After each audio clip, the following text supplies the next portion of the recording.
dia katakan begini, lamungai kita saya lagi menganjala kampung.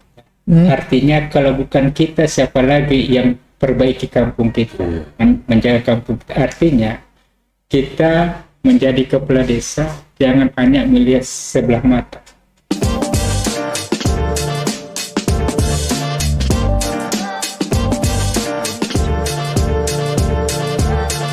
Halo sahabat desa, salam jumpa dalam podcast Orasi Desa bersama saya Om Chan, dan seperti biasa saya ditemani oleh rekan saya Om Pian ya. Kita lebih akrab memanggil beliau dengan Om Pian. Dan sahabat Orasi Desa, dalam podcast kita kali ini kita kedatangan tamu yang sangat istimewa ya, yaitu Kepala Desa Terapung dari Buton Tengah ya. Dari Buton Tengah. Pak, mohon maaf Pak, siapa ya? Pak Marudin. Pak Marudin. Ya. Pak Marudin. Pak Marudin, terima kasih sudah datang di podcast Orasi Desa kita. Ya. Pak Marudin, kalau saya tidak salah sedikit melihat biodata Pak Marudin ini punya deretan titel ya. Iya, kira-kira seperti itu. Nama lengkapnya siapa ini dengan titel-titelnya ini? Nama lengkapnya itu Dr. Pak Marudin, SPI, MPI. Dr. Pak Marudin, SPI, MPI, luar biasa ya. Kita kasih tepuk tangan dulu. Pak Dokter. Pak Dokter. Jadi ya sepertinya kayaknya kita harus panggil Pak Dokter ini dulu ya. Bagaimana Om Pian? Kalau menurut Om Pian ini untuk Sulawesi Tenggara, kepala desa yang menyandang gelar doktor ini ada berapa orang kira-kira? Kalau untuk sekarang, Iya. kayaknya baru dari Buton Tengah. Baru deh. Pak. Karena kalau cuma untuk S1 itu sudah banyak. Iya. S2 juga sudah ada sebagian, tapi kalau dokter belum ada. Dokter belum ada. Dari 1908 desa di Sulawesi Tenggara, kayaknya baru Pak Marudin. Begitu Tapi ya. itu lagi database kepala desa lagi, tingkat pendidikannya. Iya. Sementara untuk pendidikan, kalau di Undang-Undang Desa kan paling rendah itu SMP ya. SMP. Nah, sekarang ini ada yang sudah sampai S3 doktor. Ini untuk merangsang atau memberikan motivasi kepada kepala-kepala desa yang lain ini, motivasi Pak Marudin untuk meraih pendidikan sampai jenjang S3 ini apa sebenarnya ini? Iya. Sementara yang kita tahu kan untuk S3 ini ya kadang dia bekerja atau mengabdi kalau bukan di birokrasi, di akademisi ya. Nah, ini sekarang seorang kepala desa sekarang mampu untuk masuk ke jenjang S3 atau doktor. Ini apa yang memotivasi Pak Marudin ini? Kalau perjalanan hidup saya sehingga saya memiliki motivasi yang sangat besar untuk mencapai gelar S3, karena kami di daerah pesisir itu boleh dikatakan sangat minim pendidikan. Namanya masyarakat suku Bajo itu sangat terisolir. Oleh karena itu, dengan saya melanjutkan pendidikan ini, harapannya masyarakat suku Bajo yang ada di wilayah Buton Tengah, khususnya di desa saya, dapat termotivasi untuk melanjutkan pendidikan. Itu. Oh iya, jadi Pak Marudin ini juga sebenarnya dari suku Bajo ya. Luar biasa ya. Suku Bajo asli Pak Marudin. Bajo asli. Wah, ini ya dari suku Bajo, kemudian bisa menjadi kepala desa dan meraih gelar doktor. Iya. Sebelumnya sebelum menjadi kepala desa, Pak Marudin ini kesehariannya apa ini sebelumnya? Kalau saya sebelum kepala desa, basicnya dulu di konsultan lingkungan. Konsultan lingkungan. Jadi, setelah selesai S1, saya bekerja di salah satu perusahaan swasta yang ada di Kota Kendari ini. Sejak selesai sampai sekarang masih berkecimpung di konsultan lingkungan hidup. Sampai jadi kepala desa. Yang mendorong untuk menjadi kepala desa ini apa ini? Jadi ceritanya untuk mendorong kepala desa ini adalah keinginan saya bagaimana suku-suku Bajo yang ada di desa saya, tingkat pendidikannya yang masih minim bisa meningkat. Dengan adanya saya menjadi kepala desa, desa saya ini bisa terbangun, lebih maju, dan bisa bersaing dengan desa-desa yang lain. Bah, luar biasa juga ini ya, Pak Desa.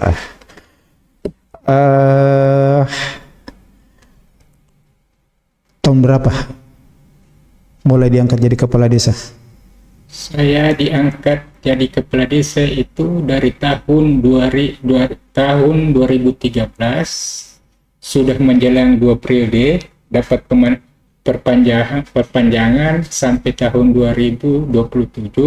Jadi umur saya saat itu kurang lebih 27 tahun. 27 tahun. Waktu pertama jadi Menjadi kepala desa.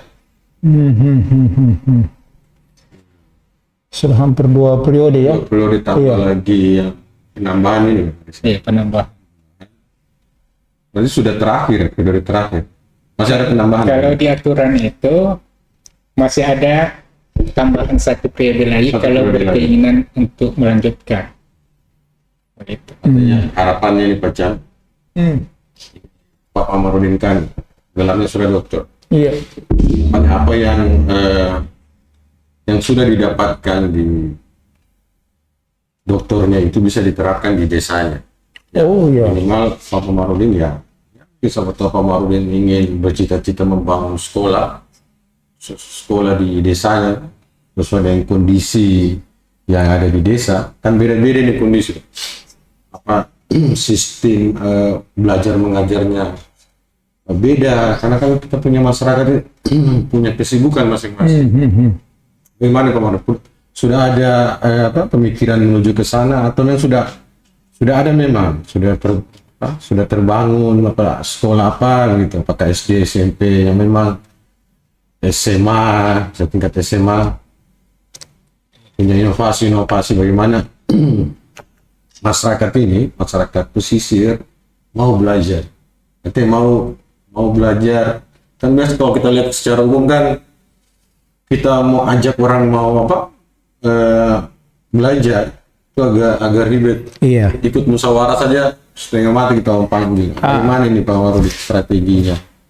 Jadi strategi yang saya lakukan melalui pendidikan dan peningkatan ekonomi masyarakat. Kita ketahui bahwa di desa Terapung yang berada di perairan Selat Spelman memiliki potensi ikan teri. Kalau kita melihat data tahun lalu, dia masuk salah satu penghasil ikan teri terbesar se-Indonesia. Oh iya. Jadi data yang masuk itu, kalau kita melihat potensi dengan jumlah alat tangkap kurang lebih 250 unit, tentunya ini lambat laun akan terjadi overfishing, akan terjadi penurunan ikan teri. Nah, sementara setiap tahun jumlah penduduk bertambah. Hal ini bisa menyebabkan terjadi kesenjangan masyarakat atau kesenjangan sosial. Dengan saya melanjutkan pendidikan S3 ini, berharap sekali dapat menemukan alternatif baru, penambahan atau hasil tangkapan ikutan yang tidak disengaja dari ikan teri itu. Mimpi saya untuk 30 tahun ke depan, ketika ikan teri itu sudah berkurang atau boleh dikatakan punah, masih ada pendapatan hasil tangkapan ikutan yang tidak disengaja. Apa itu? Adalah benih lobster. Itulah menjadi dasarnya saya melakukan penelitian dan melanjutkan pendidikan S3.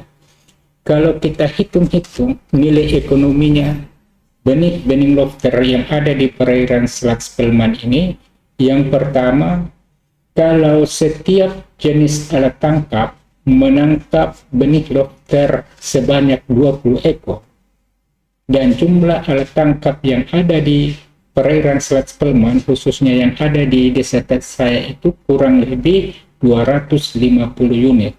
Berarti didapat benih lobster dalam sehari sebanyak 35.000. Kalau kita asumsikan dengan harga BBL saat ini adalah 7.000, berarti diperoleh hasil rupiah untuk BBL 35 juta per hari.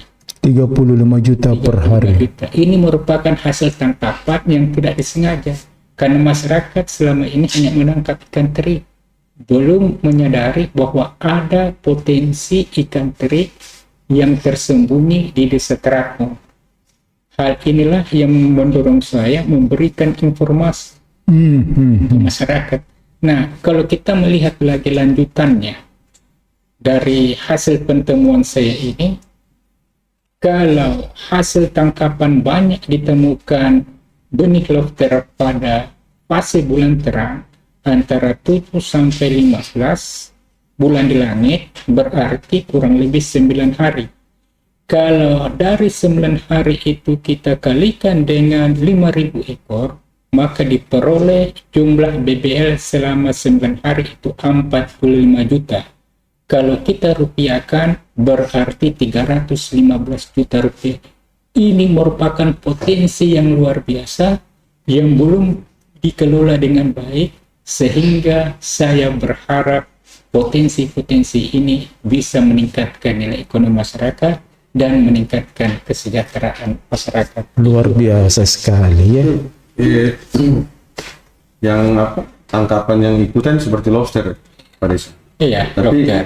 ini sudah berjalan atau baru rencana Pak Desa, bagaimana? Kalau ini hasil tangkapan yang tidak disengaja ini saya mulai berdasarkan hasil penelitian saya. Hasil penelitian. Hasil penelitian saya yang saya temukan di sana bahwa potensi ini bisa kita garap dan bisa meningkatkan ekonomi masyarakat. Kalau kita hubungkan dengan Pak Desa, terkait dengan pemerintah desa, di mana pemerintah desa ini bisa, Pak Desa ini kan pemerintah desa, bagaimana langkah-langkahnya Pak Desa ke masyarakat untuk menyampaikannya apa sudah pernah disampaikan ke masyarakat terkait dengan potensi ini, bagaimana tanggapan masyarakat, kan pasti ada yang terima, ada yang tidak, ada yang bisa tidak ini. Jadi saya melakukan sosialisasi antar masyarakat, 1-2 orang memberikan pemahaman bahwa ada potensi di desa Terapung yang belum digali sepenuhnya, baru sekedar informasi. Dengan adanya penelitian saya ini, masyarakat sudah melihat ada berapa nelayan itu yang saya suruh untuk melakukan penangkapan benih lobster, dan itu melihatnya.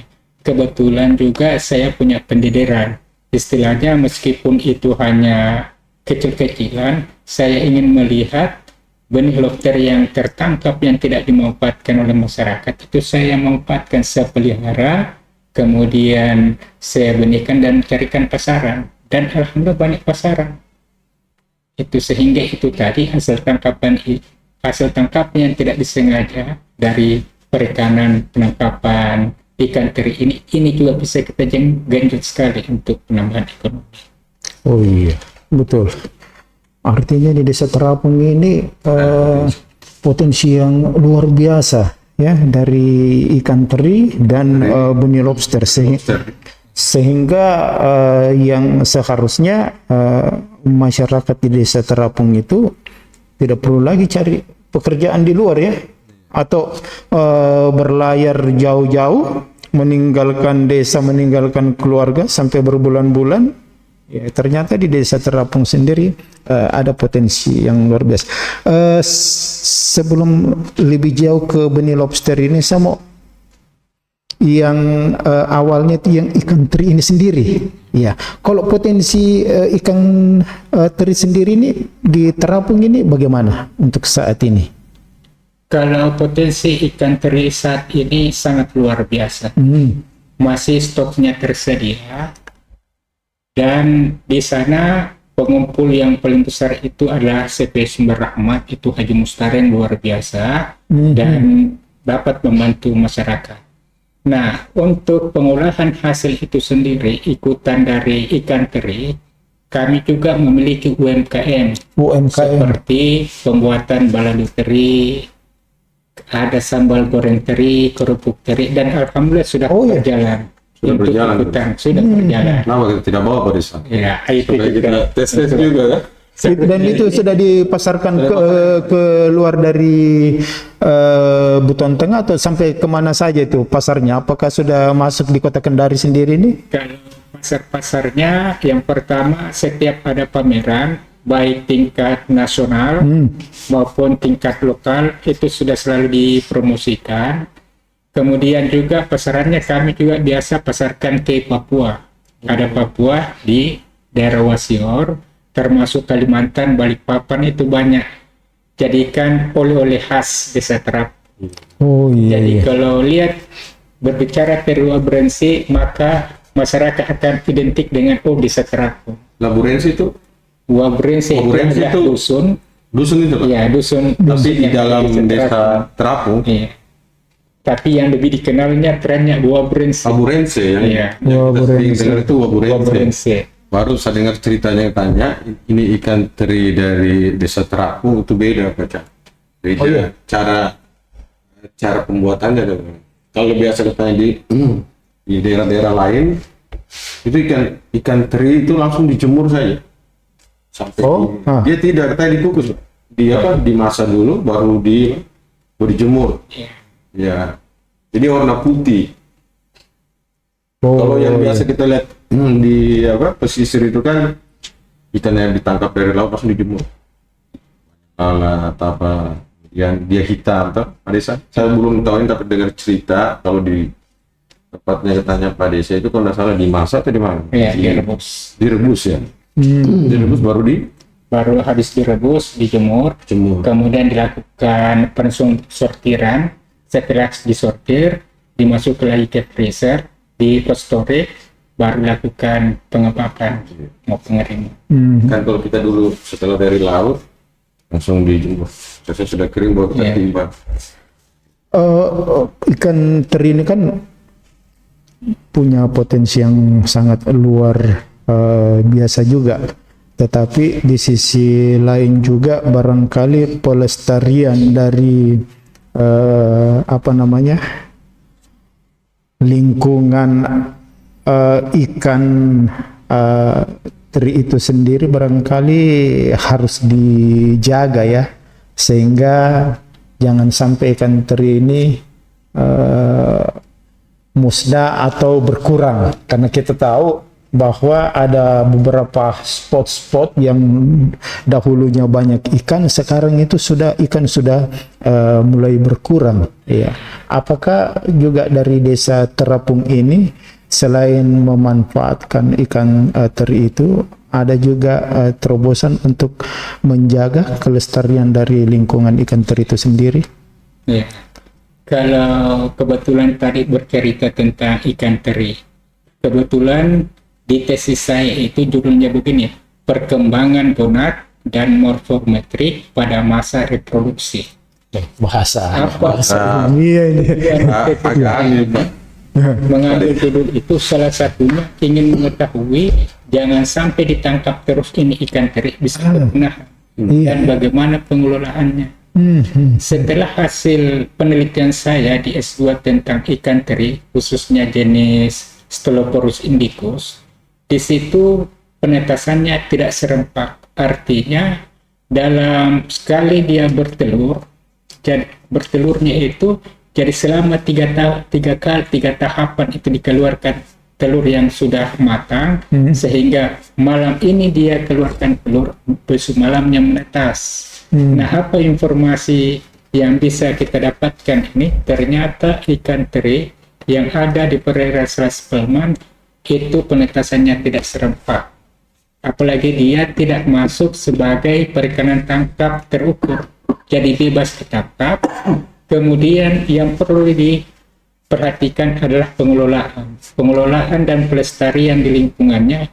Yang kami lakukan di sana sudah mengembangkan itu adanya budidaya rumput laut.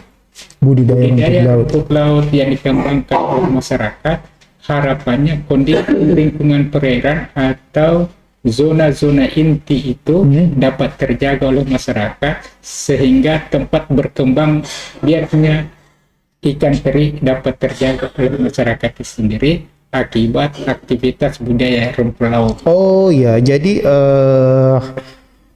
apa namanya, rumput laut itu sendiri sebagai apa ya, habitat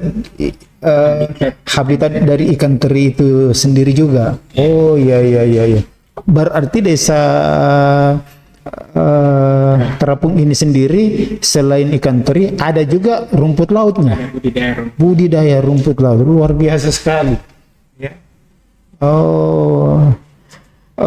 Untuk pembudidayaan rumput laut ini juga apakah dilakukan masif di desa terapung atau hanya skala kecil saja kalau untuk budidaya rumput laut?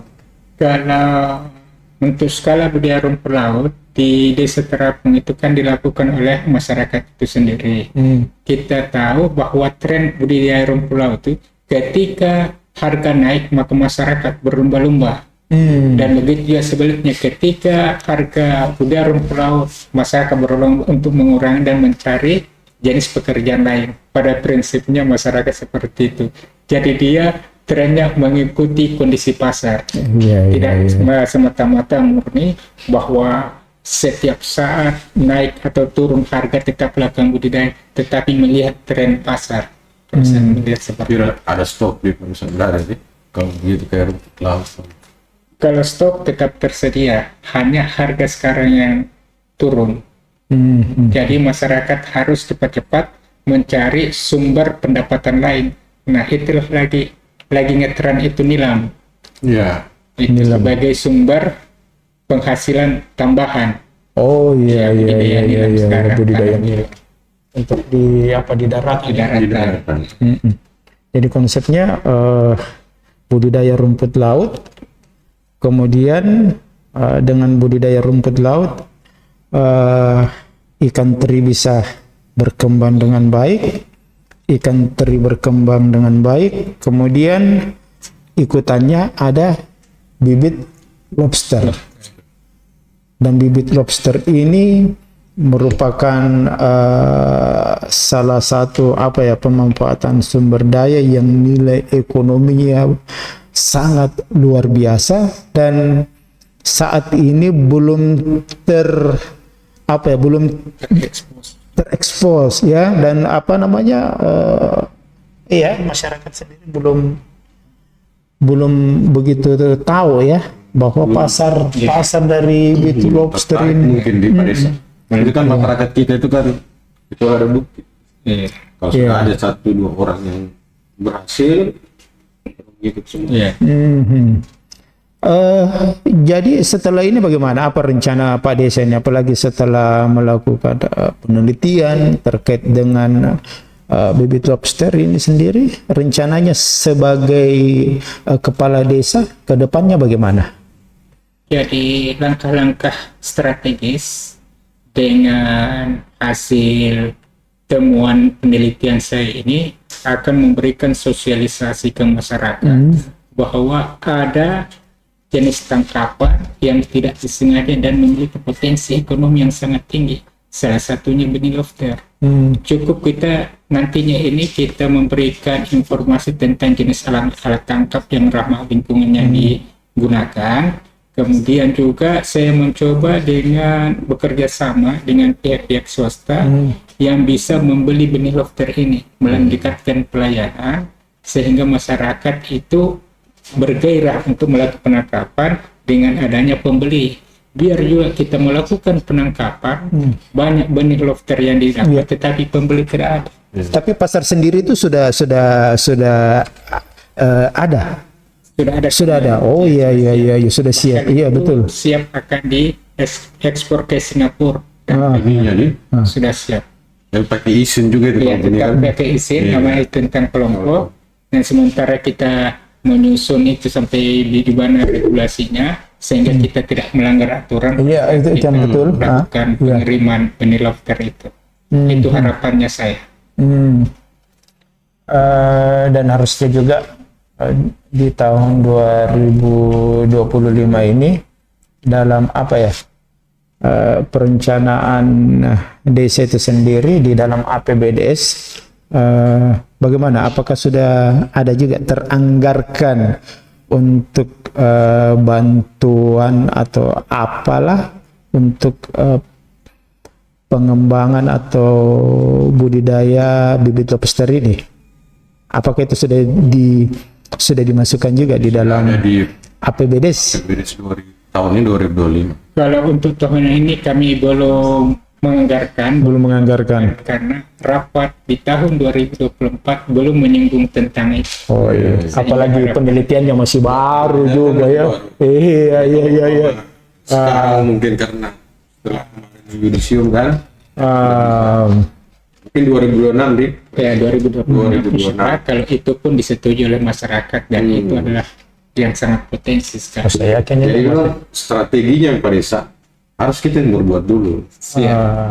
Kalau umpama kita sampaikan hasil penelitiannya Pak Desa dengan masyarakat, mungkin ya pola masyarakatnya kita kalau teori pasti mereka. Tapi kalau umpama hasil penelitian sudah selesai, risetasinya kita sudah selesai, kemudian kita bikin apa terbukti, kita yang bergerak sendiri, pasti masyarakat itu. Karena masyarakat itu bergerak melihat contoh. Kalau pemimpinnya sudah berhasil ya, tinggal masyarakatnya tinggal bagaimana dana desa itu mendukung terkait dengan kebutuhan apa yang dibutuhkan oleh masyarakat terkait dengan ya benih lobster itu. Kalau untuk potensi-potensi yang bisa dikembangkan lagi di Desa Terapung ini, apa ada? Atau biasanya kan di desa yang pinggir pantai itu kadang pengembangan wisata apa segala macam, bagaimana Pak Desa? Kalau potensi wisata kami, yang pertama itu kami 3 tahun berturut-turut masuk 300 desa wisata. 300 desa wisata. Desa wisata itu sudah kita 3 tahunnya. Salah satunya potensi adalah wisata kuliner.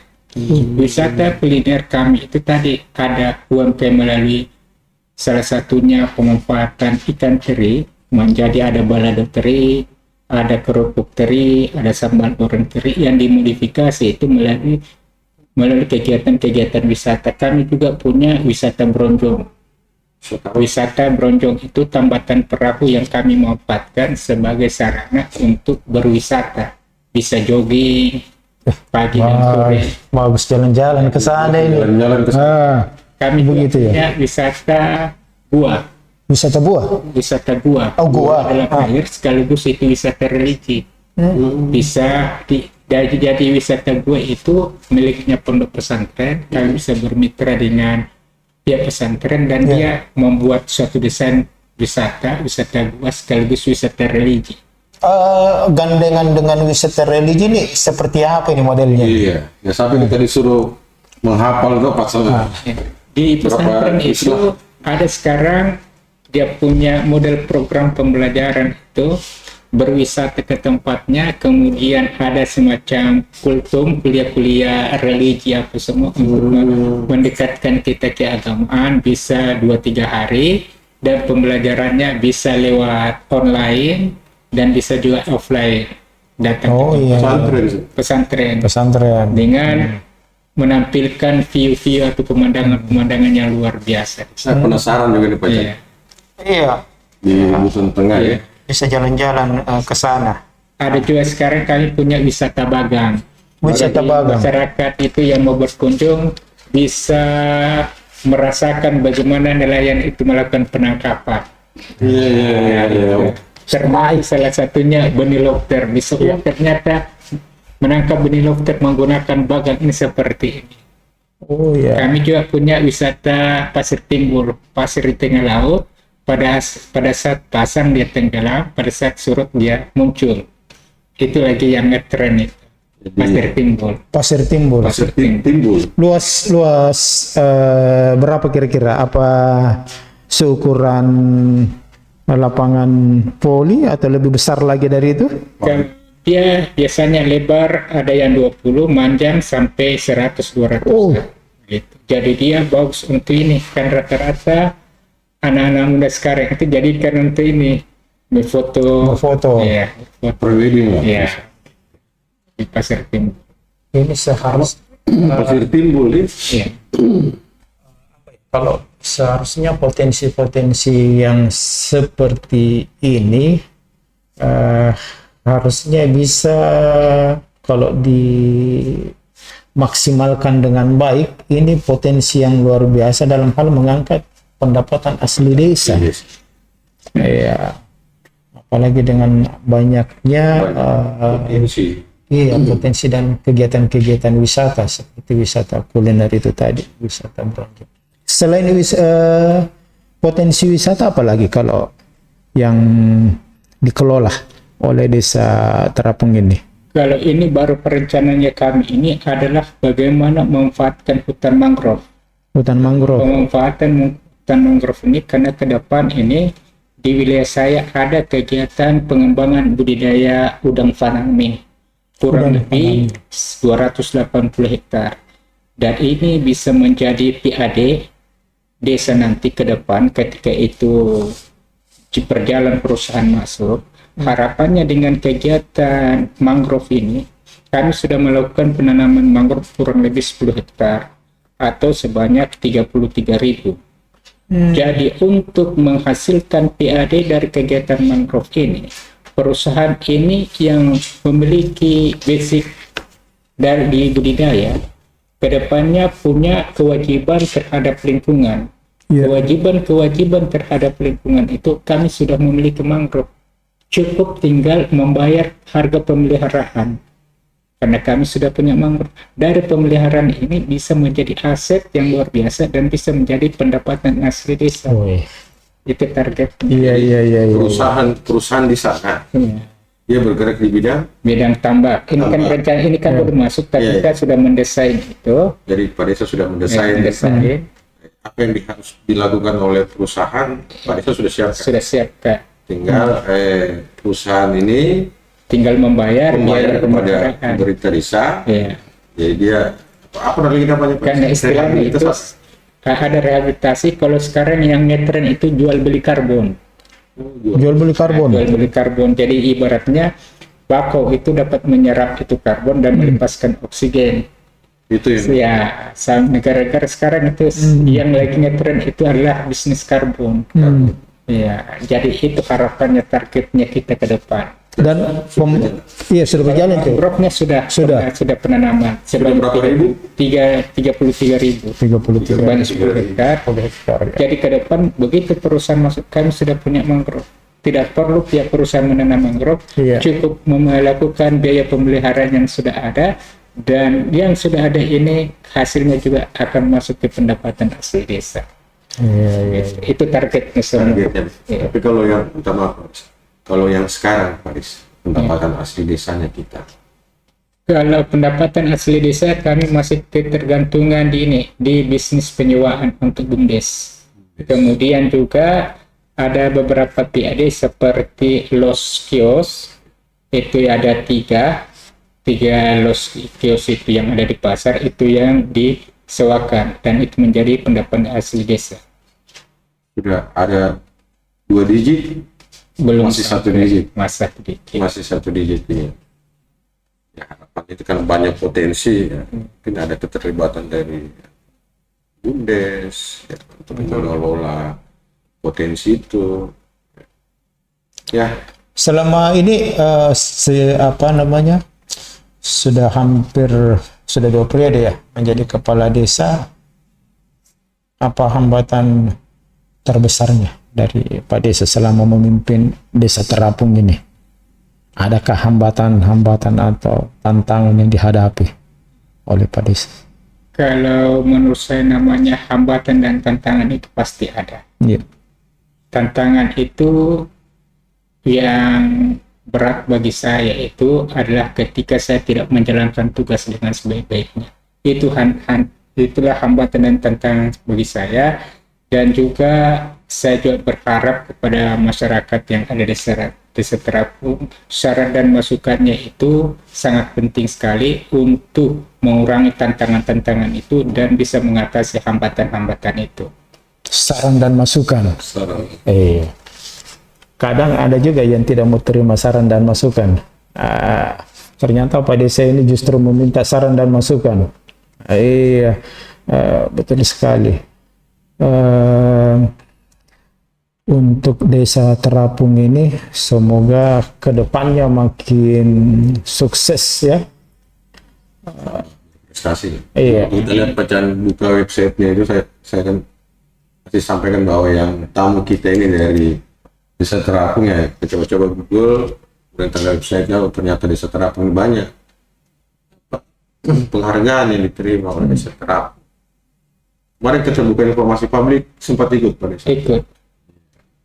Kita masuk 8. Kalau hasilnya 8, kalau ini kita hanya secara keseluruhannya saja. Karena ada beberapa setiap tahun yang kita ikuti.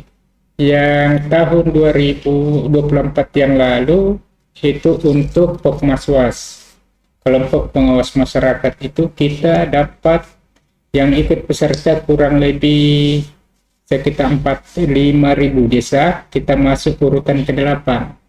Yang mewakili Sulawesi Tenggara hanya Desa Terapung, Desa Terapung. kelompok pengawas masyarakat. Termasuk itu mengenai keterbukaan informasi kita juga masuk. Itu belum tahu informasinya, yang jelas katanya kita masih sempat diundang hanya secara online. Iya. Tapi tidak hadiri karena ada kesibukan yang lain. Bagaimana Pak Sofian? Iya. Apalagi yang kira-kira Pak Desa mengakhiri untuk sesi ini, apa kira-kira yang bisa disampaikan kepada rekan-rekan kepala desa yang lain terkait bagaimana kemudian mereka supaya tidak patah semangat dan tetap semangat seperti Pak Desa ini dalam menyelenggarakan di tengah-tengah kesibukannya menjalankan penyelenggaraan pemerintahan desanya, tetapi juga bisa kemudian menyelesaikan studinya ya sampai dengan S3. Adakah pesan-pesan yang disampaikan oleh kepala desa yang lain atau kepada masyarakat Desa Terapung sendiri? Barangkali nanti ada yang melihat podcast Orasi Desa kita ini. Iya. Kalau filosofinya suku Bajo, dia katakan begini, Lamonggai kita saya lagi menganjale kampung. Artinya kalau bukan kita, siapa lagi yang perbaiki kampung kita, menjaga kampung kita. Artinya kita menjadi kepala desa jangan hanya melihat sebelah mata, tetapi kita harus melihat dari sudut pandang kepentingan dan kemanfaatan masyarakat itu sendiri, sehingga kita sebagai pemerintah yang ada di desa, saran dan masukan masyarakat sangat penting. Meskipun tidak bisa dipungkiri, dari sekian jumlah penduduk tidak mungkin suka sama kita semua, pasti ada juga yang tidak suka. Harapannya kita bagaimana lebih banyak yang lebih suka kita ketimbang yang tidak suka kita. Iya. Dan harapan juga saya kepada masyarakat Desa Terapung, saya ucapkan banyak terima kasih atas bantuan saran masukan selama ini, sehingga menjadikan Desa Terapung bisa menjadi maju. Insya Allah tahun ini juga kami upayakan bisa menjadi desa mandiri. Menjadi mandiri itu target utamanya. Apalagi sumber daya manusia kami juga bisa bersaing di tempat lain. Kemudian juga untuk teman-teman para kepala desa, satu prinsip, artinya tindakan positif pikiran positif akan menghasilkan hasil yang positif. Tindakan positif dan pikiran yang positif akan menghasilkan hasil yang positif. Iya, bagus. Kalau untuk saran atau barangkali ada harapannya kepada pemerintah daerah sendiri di dalam mendukung program-program andalannya Pak Desa ini, khususnya di bidang perikanan, adakah permintaan, saran atau apapun kepada pemerintah daerah? Kalau saran saya untuk khususnya pemerintah Kabupaten Buton Tinggal, karena ini adalah potensi ikan teri yang boleh dikata adalah yang luar biasa, terbesar se-Sulawesi Tenggara ada di Desa Terapung.